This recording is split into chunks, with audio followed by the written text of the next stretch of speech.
Welcome back to part 2 on how to create a tailored resume that will help you beat the 6 seconds that recruiters and hiring managers typically spend when they look at resumes for the first time. Hi, I'm Abby, and welcome back to the Life-Work Balance YouTube channel. If you haven't already, hit that subscribe button as well as the bell so that you can receive life-work balance advice delivered directly to you every Sunday. So last week, we talked about readability and how important it is to organize your resume in a way that makes it extremely easy for the reviewer or the reader to find information that's relevant to why you would be a good fit for the organization and for the job that you've applied to. So now let's talk about what information you should not include.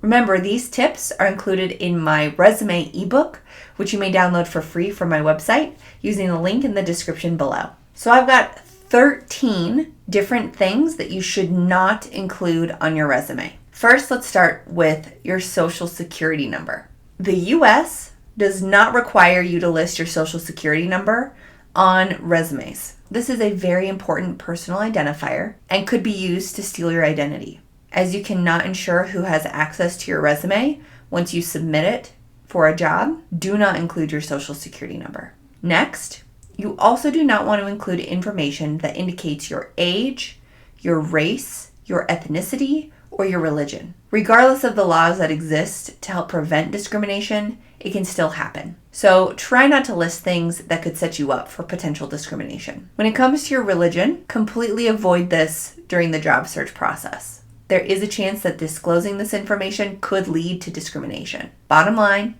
don't include information that could lead to discrimination on your resume. You also don't want to include your picture. In general, pictures do not belong on resumes. Not only can this lead to discrimination, like we just talked about avoiding, but it also can take up valuable real estate.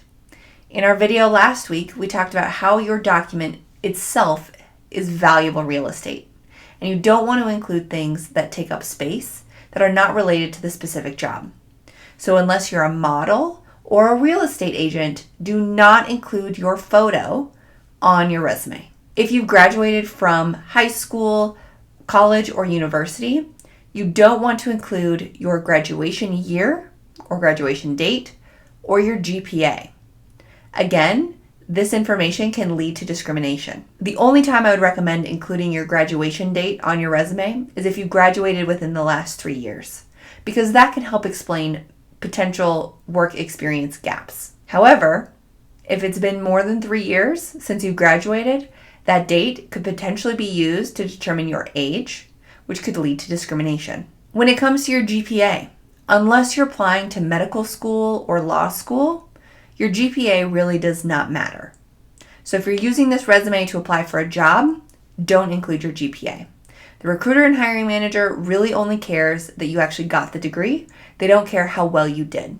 That information is not significant, and it takes up that valuable real estate.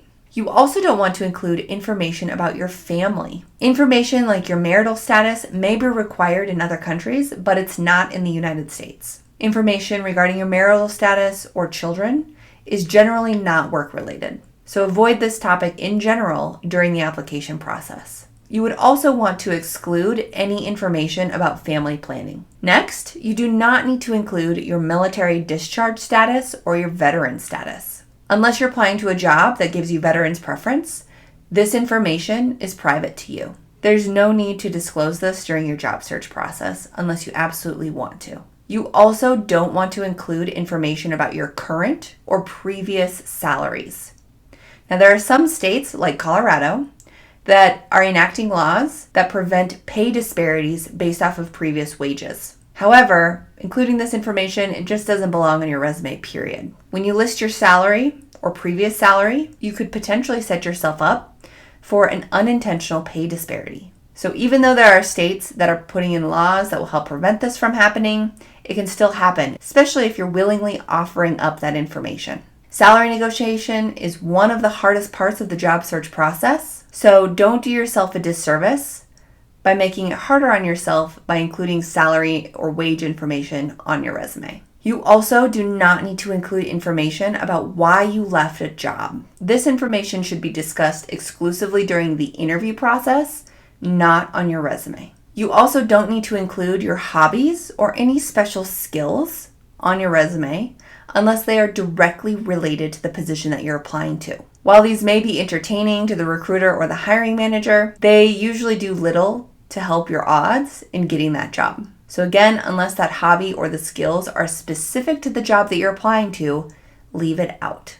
You do not need to include the phrase references available upon request. It's assumed that you'll provide references upon request, so you don't need to list this on your resume. You also don't need to list past or previous supervisors' names. If this information is requested during the application process, then you can provide it, but you can also provide it during the interview process or the background process. It doesn't belong on your resume and it does take up valuable space. You also don't need to include experience from more than 15 years ago. As a general rule, you only want to include up to 15 years of experience. This isn't intended to discount that experience. It's intended to help you narrow down what you should be including or not including on your resume. If you gained experience more than a decade ago that is still something that you use on a daily and regular basis, feel free to include it. If you recently left a company that you were employed at for more than 15 years, also include it. This tip is primarily intended to help you narrow down what you include on that tailored resume